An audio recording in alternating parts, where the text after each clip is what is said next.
नमस्कार, live cities की night bulletin दिन भर बिहार में आपका स्वागत है। मैं हूं आपके साथ प्रीति झा। खबरों की शुरुआत करेंगे, लेकिन उससे पहले एक नजर डालते हैं आज की सुर्खियों पर।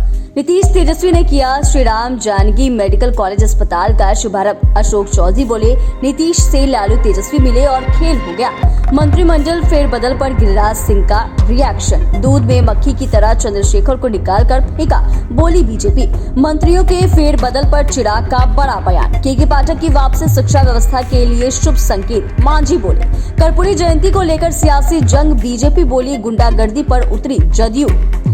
बिहार बोर्ड कक्षा 12वीं का एडमिट कार्ड जारी। संपर्क क्रांति एक्सप्रेस में धुएं से हड़कंप। बिहार में सीवियर कोल्ड वेव का अलर्ट, अगले 4 दिन राहत नहीं। और अब खबरें विस्तार से। पहली खबर, समस्तीपुर के नरघोघी गांव 664 करोड़ की लागत से बड़ी मेडिकल कॉलेज का उद्घाटन मुख्यमंत्री नीतीश कुमार और उप मुख्यमंत्री तेजस्वी यादव ने किया। इस मौके पर मुख्यमंत्री ने कहा कि किस जिले में मेडिकल कॉलेज खुलने से स्थानीय छात्रों को भी लाभ मिलेगा, वही इलाके का तो विकास होगा ही, मरीजों को भी दरभंगा पटना नहीं जाना पड़ेगा। इस मौके पर वित्त मंत्री विजय कुमार चौधरी और अन्य स्थानीय जनप्रतिनिधि भी मौजूद रहे। सियासी गलियारों में श्री राम जानकी मेडिकल कॉलेज और अस्पताल की चर्चा इसलिए अधिक हो रही है क्योंकि 22 जनवरी को अयोध्या में भगवान राम के भव्य मंदिर का उद्घाटन और प्राण प्रतिष्ठा होना है।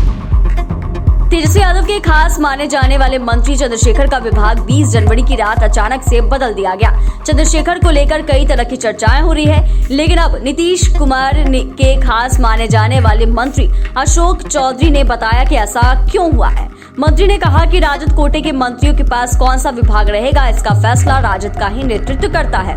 इसमें हम लोग का कोई हस्तक्षेप नहीं होता है। अशोक चौधरी ने कहा कि नीतीश जी से लालू जी और तेजस्वी जी मिलने गए और उसके बाद विभाग बदला गया।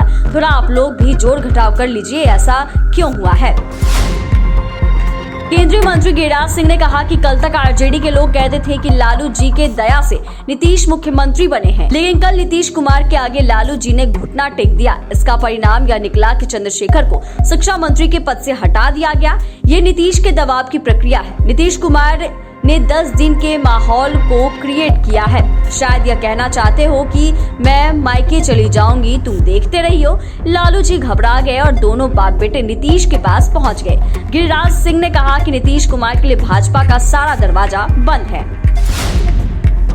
वहीं बीजेपी नेता शहनवाज हुसैन ने चुटकी लेते हुए कहा कि बिहार में पहले सेक्रेटरी फिर मंत्री, यही कारण है कि दूध में मक्खी की तरह चंद्रशेखर को उखाड़ फेंका गया। शहनवाज ने कहा कि ये अब तय हो गया है कि बिहार में खाता ना बही, जो नीतीश जी कहे वो सही। उन्होंने आगे कहा कि लालू तेजस्वी की कुछ नहीं चल रही है, उनके मंत्रियों के बारे में भी निर्णय मुख्यमंत्री ही कर रहे हैं। नीतीश कुमार के सामने घुटने टेकने के सिवाय राजद के पास कोई उपाय नहीं है।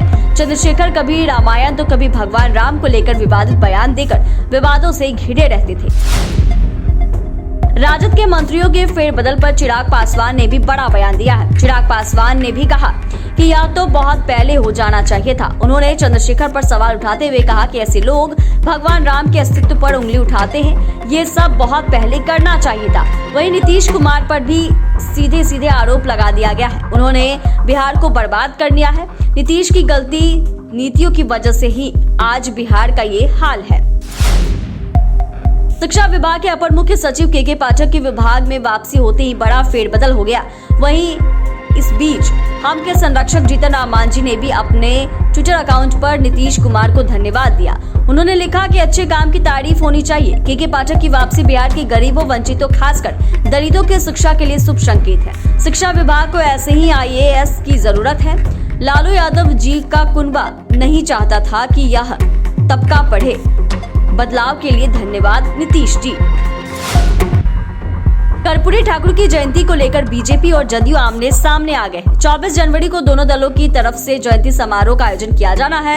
एन वक्त पर जदयू ने मिलर हाई स्कूल ग्राउंड को बुक करा लिया, जिसको लेकर दोनों दलों के बीच नई जंग छिड़ गई। बीजेपी ने जदयू पर मिलर स्कूल ग्राउंड को कब्जा करने का आरोप लगाया है और कहा कि बीजेपी को जयंती मनाने से रोकने के लिए इस तरह का काम किया गया है। सम्राट चौधरी ने कहा कि 18 साल सत्ता में रहने के कारण जदयू के नेता गुंडागर्दी पर उतर आए हैं। उन्होंने कहा कि 24 जनवरी को बीजेपी हर हाल में कर्पूरी जयंती मनाएगी।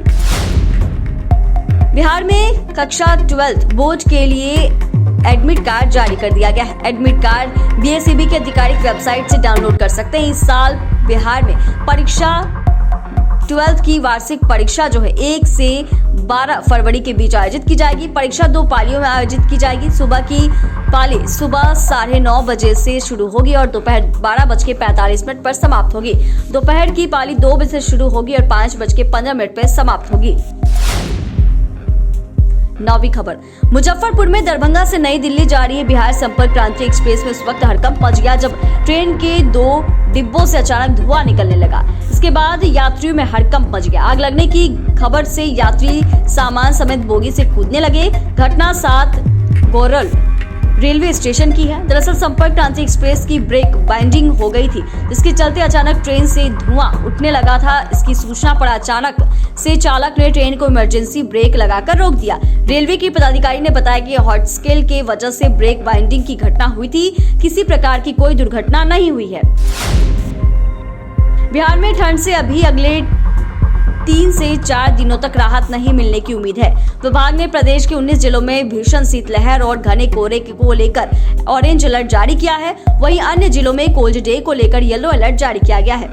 प्रदेश में 24 जनवरी तक कोल्ड डे और भीषण कुहासे का अलर्ट जारी हुआ है। मौसम विभाग की माने तो अगले 4 दिनों में न्यूनतम तापमान 3 डिग्री तक और कम होगा।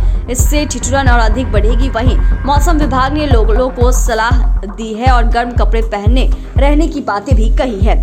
चैनल को सब्सक्राइब करें, फेसबुक पेज को लाइक करें।